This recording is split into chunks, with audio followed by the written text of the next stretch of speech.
it's the sound of it that tells you what's happening. And I know when it's quiet, it's either because there's ice and snow or because it's been a drought. I remember one time I was up visiting a neighbor up the road here, and we were sitting there and our kids were playing together, and they used to go up and down the valley. Nobody had TV in sundown.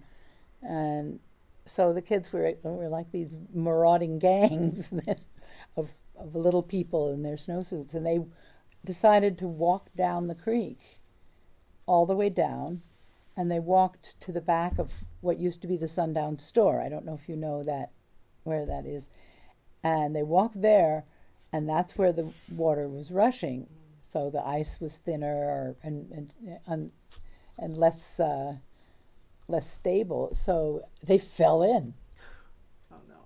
We weren't there. We heard about this afterwards, after they fished themselves out in their wet snowsuits. It was so dangerous. It was so scary. And instead of going into my house, because there was a rule, you're not allowed in a house without an adult in it. So they walked all the way up. It was about 5 of them, 4 or 5 of them. And yeah, they could have been swept under the ice very easily because the current was there. I know one time some people, we thought they were crazy, some people decided they were going to kayak during the flood. I don't know how far up they put their kayaks in, but I forget who came. A bunch of us became alerted to that fact, and we said, we know that there's a rock wall down at a place that's called Grant's Hole, where the Rondout makes a really sharp turn. And we said, well, what are they going to do about that? Shall we warn them? I mean, I hope they researched this before they got in. And so we were all there sort of watching. What's going to happen? What are they going to do? Nobody was hurt, but we were spectators, definitely. It was kind of interesting.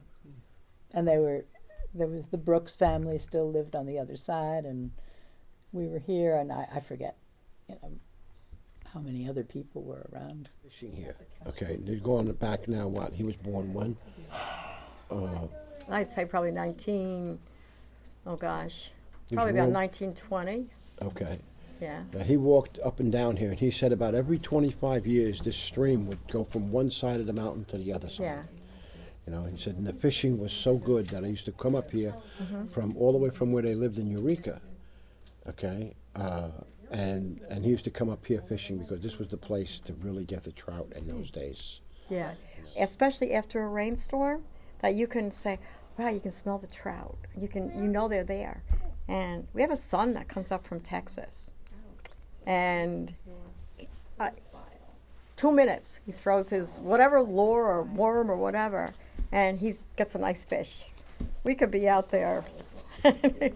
We just don't seem to have the right thing. But we always say when Gene comes, they smell him, and they want to eat, and he catches them. And my dad was that way. My dad caught, I think it was they said a salmon trout. It was that big, and we have pictures of that. The DEC, didn't really believe that it came from the back, but of course it was all documented. But it used to be you could catch. In those days, I think the limit was 7 fish. Now I think it's down to 3. But you could catch your limit anytime in the front and the back. But recently, and everybody will say it, the past, 15 years, that it's just declined. And we're just not sure why. The first summer we were there was no water. Mm-hmm. And here I had 2 kids, one kid sort of in diapers and the other one in diapers. Mm-hmm. And there was no electricity. They had a duckle plant. So we would hike down to the Trout Creek. Mm-hmm. There, that's the name of the tributary that goes into the reservoir, and I would wash my diapers. Sure. It's okay. After it flows over so many rocks and stones, it's pure, am I right? Where I grew up in Woodstock, That's we right. lived a mile south of town, and they put the sewage directly into the stream. Sawkill Right. at that time. And Sure. my mother was worried. It was polio years. Yeah. And so she would have the water tested every year, and it was always fine. Sure. And she said, why? How come? And it was because of exactly what you said, Yeah. flowing over the... That's right. And So also those aeration in those days, plants- In those days, there wasn't spick and span and all Right. those chemicals The used to phosphates. cleaning our house and being flushed down the toilet or throw the mop pail out. Yeah. It was still pure water. Yeah. No chemicals. No chemicals. It's a whole That's what's other killing us kind. today. And it's coming with the rain. So Exactly. it isn't just what we're putting in directly. It's Mm-hmm. everybody else's too. Yeah. So that was a story, unexpected. So we would go stream hiking. That particular day, he took us to all these streams, and alongside the streams, we actually did boulder walking. He would show us plants that you could eat and mushrooms and things like this. And I just kind of got into the idea of living beside a stream. On that very same day, I was just like, I like streams as well. So, fast forward to 1982. I was 32 years old. I was a fashion stylist, and I wasn't making very much money, but I was working with this life coach, and I said, I really want to have a house in Woodstock. It's been my dream since I was 15, but I have no money. And he said, well, why don't you buy land first? And I said, that's a really good idea, and land was cheap. And I was dating this guy who lived up here.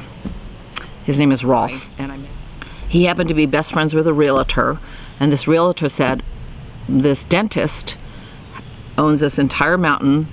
The mountain has a stream, and he's selling lots. Do you want to see it? So I said, sure. So there was no road here, and what we did is we followed this little Beaver Kill stream up to see all of the lots. So that was like my pathway. And it was almost like one of those moments like deja vu, like Woodstock I wanted and the stream, and it was like almost, it was coming together in that one moment. So I was 32 years old, walking with my boyfriend, the realtor. We walked up the stream because everything was so dense with forest. And then we came to this lot right here, and I said this one, because this view was already here, because basically my house is on a cliff. And I faced it south, so the stream is on the west. And I'm really surprised to actually hear the stream in August. Usually August is like very quiet. And it just rained last night, and I hear the stream, and it's just, this is my meditation. It just is, just that sound. I get out of the car from New York City, and the first thing I hear is the crickets, or the cicadas, or the katydids, or whatever's up here. And then I just listen for the stream, and that's like, it just fully grounds me. And then I've heard, because I dabble in feng shui, that if you're facing south on a mountain and you have a stream, you have extremely good feng shui, good fortune. And I think that it's true. It was almost like the stream led me here. It did, literally, because it was very dense with forest. Obviously we cleared all this, but I could, even though there were trees here, I could see that there was going to be a view. This view, I think this mountain's called the Pregnant Indian Woman. That's the nickname for her. Can you kind of see? Like, that's her belly. I don't know where her head is. So I got married, my third husband, we got married right near this big tree there. So I got married near the stream.